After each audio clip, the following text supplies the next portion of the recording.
Hello everyone, myself Jitendra Kumar Singh, nickname Jitu, Kota factory वाले जीतू भैया। ठीक है, वो फिजिक्स पढ़ाते थे और मैं केमिस्ट्री पढ़ा रहा हूँ। तो आज हम जो केमिस्ट्री में टॉपिक डिस्कस करने जा रहे हैं ना, वो बेसिकली है केमिकल बॉन्डिंग। बॉन्डिंग का मतलब क्या होता है? किसी भी दो चीज़ के बीच में फोर्स ऑफ अट्रैक्शन लग रहा हो तो उसको क्या बोलेंगे? बॉन्डिंग। फॉर एग्जाम्पल, आप दो दोस्त हो, ठीक है, आप दो एक साथ क्यों रहते हो, एक साथ क्यों चाय पीने जाते हो? क्यों? क्योंकि आपके बीच में दोस्ती का अट्रैक्शन लग रहा है, फोर्स ऑफ अट्रैक्शन लग रहा है, तो आपके बीच की बॉन्डिंग अच्छी है, इस वजह से आप चाय पीने जाते हो। वैसे ही केमिकल बॉन्डिंग के अंदर जो चीजें होती है वो दो कंपाउंड या मॉलिक्यूल्स या फिर दो एटम के बीच में फोर्स ऑफ अट्रैक्शन लगता है, तो उसके वजह से इनके बीच में बॉन्डिंग बनती है। और इस बेसिस पे हम बॉन्डिंग को तीन बॉन्ड में कैटेगराइज करते हैं। पहला क्या है? Ionic bond. दूसरा क्या है? Covalent bond. तीसरा क्या है? Coordinate bond. ठीक है, तो पहला हम डिस्कस करेंगे आयोनिक बॉन्ड।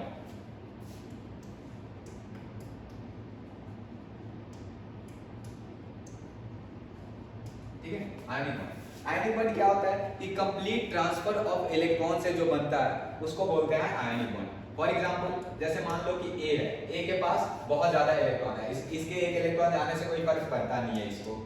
दूसरा बी है, इसको एक इलेक्ट्रॉन की जरूरत है। ठीक है, तो अब क्या होगा इन दोनों के बीच में कि बी बोलेगा कि एक इलेक्ट्रॉन तुम मेरे को दे दो ए से, और ए बोलेगा कि ठीक है तुम ले लो, इससे मैं भी खुश तुम भी खुश, और इन दोनों के बीच में बॉन्ड बन जाएगा ए प्लस और बी माइनस। ए बी नाम का एक कंपाउंड नया बन जाएगा इस रिएक्शन के बीच में। ठीक है, दूसरी आती है covalent bond. Covalent bond basically बनता है शेयरिंग ऑफ इलेक्ट्रॉन से। ठीक है, तो इसमें क्या होता है कि लेट अस सपोज वापस हम ए और बी की अपना एटम रखते हैं। ए के पास एक इलेक्ट्रॉन है, बी के पास एक इलेक्ट्रॉन है, अब ये दोनों घूम रहे हैं मार्केट में। ठीक है, तो ए क्या बोलेगा कि एक काम करते हैं कि तुम अपना इलेक्ट्रॉन भी बीच में रखो और मैं अपना इलेक्ट्रॉन भी बीच में रखता हूं। इससे क्या होगा कि दोनों एक एक इलेक्ट्रॉन शेयर करेंगे और इनके बीच में एक बॉन्ड बन जाएगा। ठीक है, इस टाइप के बॉन्ड्स को क्या बोलते हैं? Covalent bond. ठीक है, तो सेकंड हमारा क्या था? Covalent bond.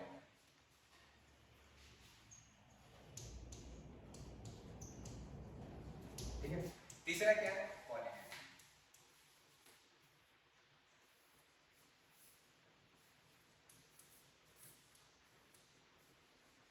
आगे चल के पूरी की पूरी ये चैप्टर है कोऑर्डिनेशन केमिस्ट्री।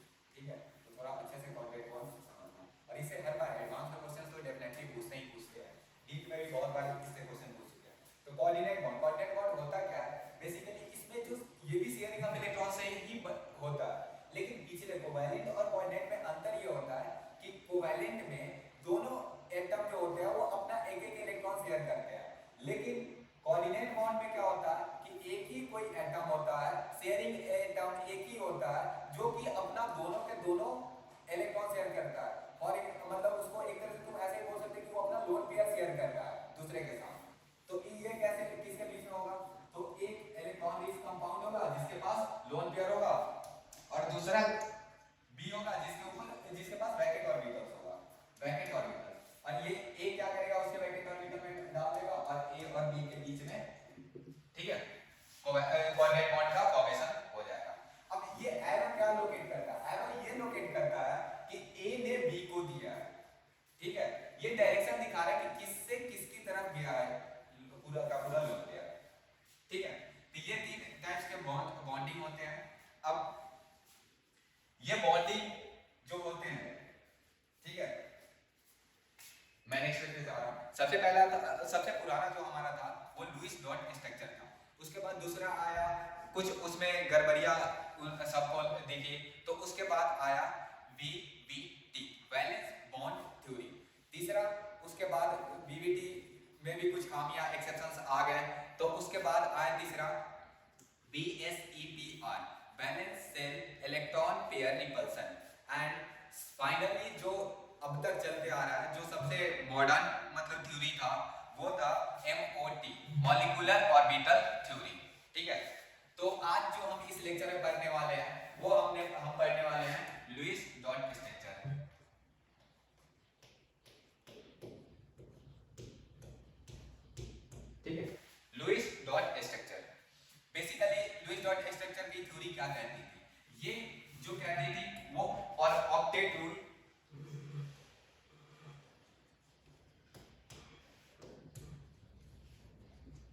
अगर तुम ऑक्टेट रूल समझ गए तो पूरी की पूरी लुईस डॉट स्ट्रक्चर थ्योरी तुम समझ जाओगे, ठीक है।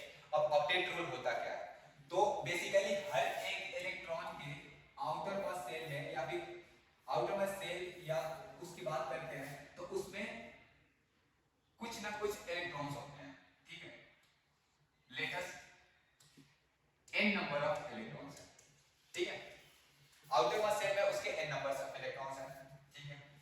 अब देखो लोगों ने, ये जो लुईस साहब थे, इन्होंने थोड़ा सा दिमाग लगाया, ठीक है, और इन्होंने देखा कि पीरियोडिक टेबल में वो सारे एलिमेंट रिएक्ट क्यों नहीं करते हैं जो इनर्ट है या फिर नोबल गैस है। फॉर एग्जांपल हीलियम की बात कर लो, नियोन की बात कर लो, ठीक है, वो सारे के सारे आखिरी ग्रुप 18 के जो एलिमेंट थे वो रिएक्ट नहीं कर रहे थे, तो कुछ तो ऐसा होगा इनके पास।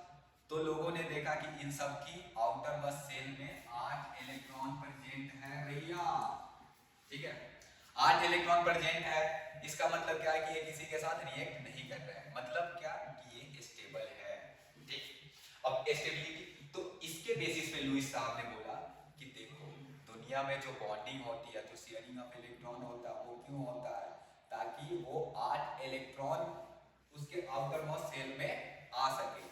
यही टोटल ऑक्टेट रूल भी था कि 8 इलेक्ट्रॉन आउटर मोस्ट सेल में उसके कंप्लीट होने चाहिए, और यही लुईस डॉट स्ट्रक्चर की थ्योरी भी थी।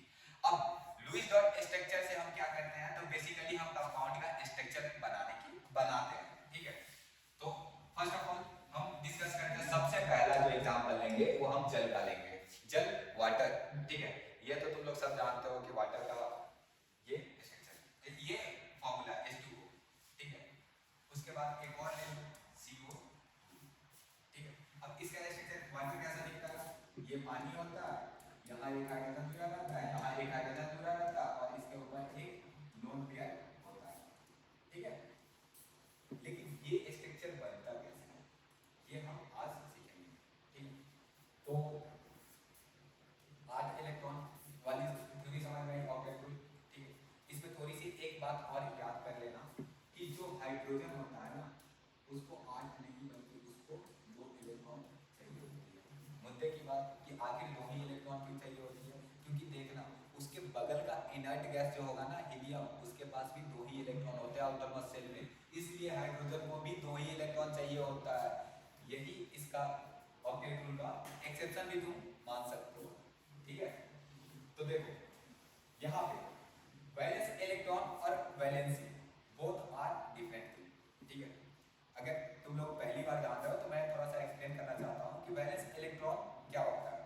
Valence electron basically outermost shell में जितने भी इलेक्ट्रॉन्स होते हैं उनको बोलते हैं वैलेंस इलेक्ट्रॉन, ठीक है। वैलेंसी क्या होती है कि ऑक्टेट कंप्लीट करने के लिए, मतलब आउटर मोस्ट सेल में 8 इलेक्ट्रॉन लाने के लिए कितने इलेक्ट्रॉन की जरूरत है उसे, क्या तो वो एक्सेप्ट करके जरूरत पूरी कर सकता है या फिर रिलीज करके, तो वो नंबर जो होगा उसको क्या बोलेंगे, वैलेंसी उस एटम की। वैलेंस इलेक्ट्रॉन क्या होगा कि जो आउटर मोस्ट सेल में प्रेजेंट होगा जितने नंबर ऑफ इलेक्ट्रॉन, उसको क्या बोलेंगे, वैलेंस इलेक्ट्रॉन, ठीक है। तो अब जरा फटाफट मेरे को बताओ कि ऑक्सीजन के वैलेंस इलेक्ट्रॉन कितने होते हैं, आई थिंक 6, ठीक है, 6 ही होते हैं। हाइड्रोजन के कितने होते हैं, 1, इस हाइड्रोजन के कितने होते हैं, 1।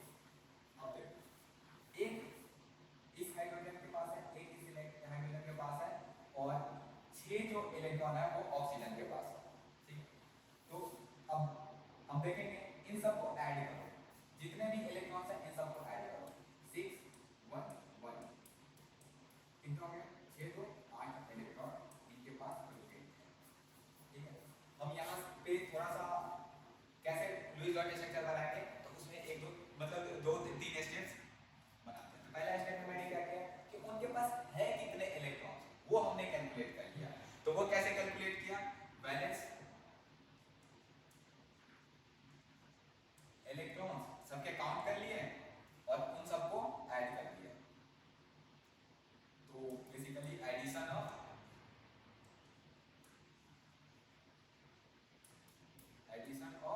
वैलेंस इलेक्ट्रॉन, तो हमारे वैलेंस इलेक्ट्रॉन कितना निकल के आ गए, 8, ठीक है। अब मेरे को एक छोटी सी बात और बताओ कि हाइड्रोजन क्या चाहेगा, इसके पास 2 इलेक्ट्रॉन हो जाए, ये हाइड्रोजन क्या चाहेगा, इसके पास भी 2 इलेक्ट्रॉन आ जाए, और ये ऑक्सीजन क्या चाहेगा, इसके पास कितने इलेक्ट्रॉन आ जाए, और ठीक है। तो देखो अब इन सबको कितनी नेसेसिटी है, मतलब जरूरत कितनी है, एक तरह से तुम ये भी बोल सकते कि कमी कितने की है, ठीक है, कमी कितने इलेक्ट्रॉन की है। तो 8 ऑक्सीजन को चाहिए, तो 8, 2 हाइड्रोजन को चाहिए तो 10 और 2 12, मतलब 8 + 2 + 2 कितना हो गया 12, ठीक है। तो कमी निकालने के लिए हमें क्या करना है, जितना चाहिए उसको और जितना है, ठीक है, जितना चाहिए उतने में से जितना है उसको माइनस कर देगा तो क्या निकल जाएगा, कितने इलेक्ट्रॉन की कमी है, इतनी इजी सी चीज है। तो क्या करेंगे, 12 - 8 = 4, ठीक है, ये कमी निकल गया। अब ये जो कमी निकल के आई ना, मतलब 4 इलेक्ट्रॉन की अभी उनके पास कमी है, ठीक है। अब 4 इलेक्ट्रॉन को कमी की पूरा करने के लिए कितने बॉन्ड बनेंगे, बेसिकली एक बॉन्ड बनेगा तो वो 2 इलेक्ट्रॉन की कमी को पूरा करेगा। तो 4 इलेक्ट्रॉन की कमी को पूरा करने के लिए कितने बॉन्ड बनाने पड़ेंगे, तो इसको 2 से डिवाइड कर दो, तो कितने आ जाएंगे 2। तो तीसरा स्टेप, नंबर ऑफ बॉन्ड = 2, ठीक है। अब जरा बताओ, ये हमारा ऑक्सीजन है, ये हमारा हाइड्रोजन है, ये हमारा हाइड्रोजन है। अब कितने बॉन्ड है, नंबर ऑफ बॉन्ड 2, ये रहा 1, ये रहा 2 बॉन्ड इनके बीच में बना दिया, सेंट्रल एटम ऑक्सीजन है हमारा, ठीक है। तो देखो यहां तक बात समझ में आई, ठीक। अब बताओ कि टोटल हमारे पास इलेक्ट्रॉन कितने थे, 8, ठीक है। 8 में से 4 तो चले गए हमारे बॉन्ड बनाने के लिए, ये 1 2 3 4, अब बचे कितने 4, ठीक है। तो 4 में चौथा स्टेप कि 4 बचे हैं, तो lone pair, number of lone pair, ठीक है, नंबर ऑफ लोन पेयर्स, ठीक है, इक्वल टू कितना हो जाएंगे, तो देखो एक लोन पेयर में 2 इलेक्ट्रॉन होता है, लोन पेयर का मतलब ही होता है 2 इलेक्ट्रॉन। तो हमारे पास अब बचे कितने हैं, 8 में से 4 चले गए बॉन्ड बनाने, तो 4 बचे हैं, तो 4 में 4 / 2 = 2 एलपी आ जाएगा, ठीक है।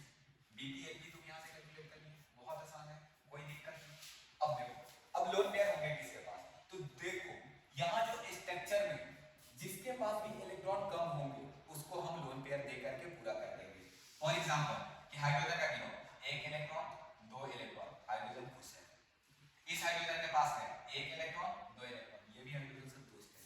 अब बचा क्या, ऑक्सीजन के पास है, ऑक्सीजन के का काउंट किया आसपास के इलेक्ट्रॉन, तो 1 2 3 4, 4 ही है, चाहिए कितने थे 8, तो इसके ऊपर 2 लोन पेयर हो जाएंगे, सॉरी यहां पर 2 लोन पेयर होंगे, ठीक है।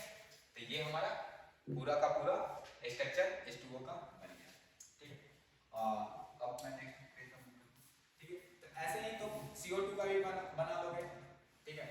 देखो अब फटाफट कैलकुलेशन करना है। पहला सबसे पहले इनके पास इलेक्ट्रॉन है कितना, तो कार्बन के पास 4 और ऑक्सीजन के पास 6, ठीक है। लेकिन एक ऑक्सीजन के पास 6 है, दूसरे ऑक्सीजन के पास भी 6 है, तो कितने हो गए 4 + 6 + 6 10 और 6 16, ठीक है। अब इनको चाहिए कितना, इसको भी चाहिए 8 और इसको भी चाहिए 8, लेकिन 8 + 8 क्योंकि 2 ऑक्सीजन है तो चाहिए कितना 24, ठीक है। अब देखो कितने की कमी है, फटाफट बताओ, इन दोनों को माइनस कर दो, 24 में से 16 गया 8, ठीक है। 8 इलेक्ट्रॉन की यहाँ पे कमी पड़ रही है, ठीक है।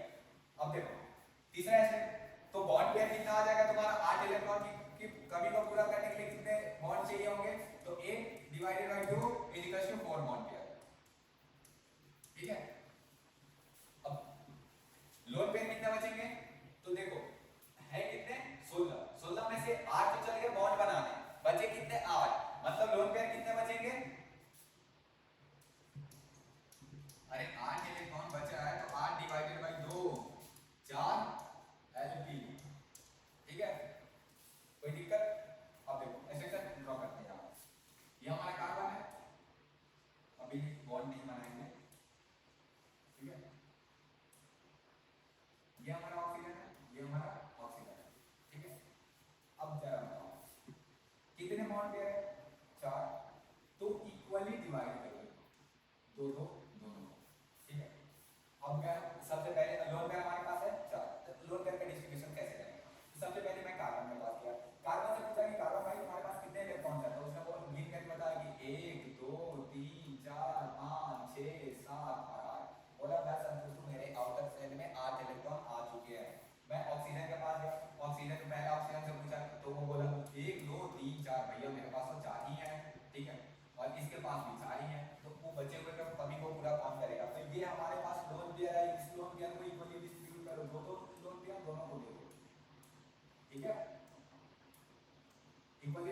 1 2 3 4 5 6 7 8, इसके भी 8 पहले मैंने मतलब कैलकुलेट कर लिया था, तो 8 8 हो गया। तो ये बहुत आसान है, ठीक है।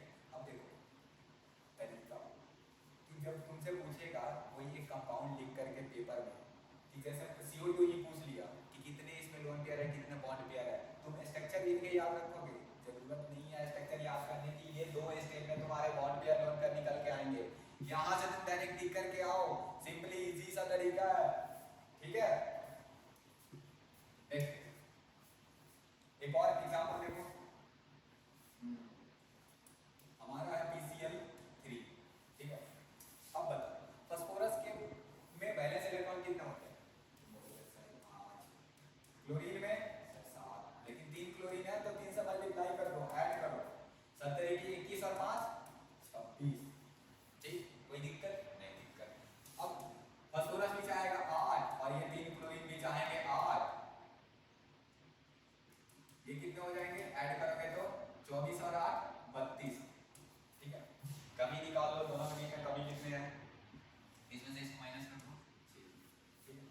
अब 6 इलेक्ट्रॉन की कमी को पूरा करने के लिए बॉन्ड पेयर कितने आएंगे? आ जाएंगे 6 divided by 2 which is equal to 3b, ठीक है। एलपी निकालो, हमारे पास थे 26, 26 में से 6 चले गए बॉन्ड बनाने, तो बचे कितने? 20, 20 divided by 2 which is equal to 10 LP, ठीक है। DTLP हो गया। अब नॉर्मल ये हमारा फास्फोरस हो गया, एक क्लोरीन, दूसरा क्लोरीन, तीसरा क्लोरीन, ठीक है। ये इससे अभी 3 बॉन्ड पेयर है, सिंपली तीनों में एक एक इक्वली डिस्ट्रीब्यूट करें। अब देखो सबसे पहले मैं जाऊंगा सर फास्फोरस के पास, क्यों? क्योंकि वो सिंपल एकदम है। फास्फोरस के पास गया और मैं उससे पूछा कि तुम्हारा 8 इलेक्ट्रॉन कंप्लीट हुआ? उसने बोला कि नहीं मेरे तो 6 ही हैं, 1 2 3 4 5 और 6। तो मैं बोला कि कोई बात नहीं, धैर्य रखो, एक लोन पेयर मैं तुमको दे दूं, 6 और 2 8 इलेक्ट्रॉन फास्फोरस से कंप्लीट। अब मैं क्लोरीन के पास गया, क्लोरीन बोला कि सर मेरे पास तो 7 थे पहले से, आपने बॉन्ड बना करके 6 और 6 दिया। तुम भी धैर्य रखो, तुमको भी 3 लोन पेयर मैं दे दूं,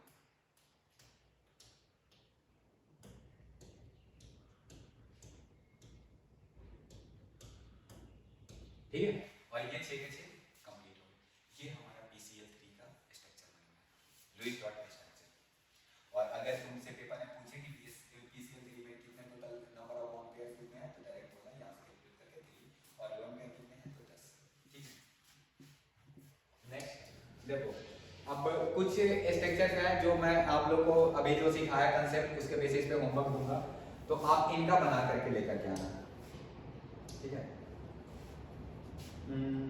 तुम्हारा PCl3 का तो मैंने बता दिया था, 4 PCl4, ठीक है।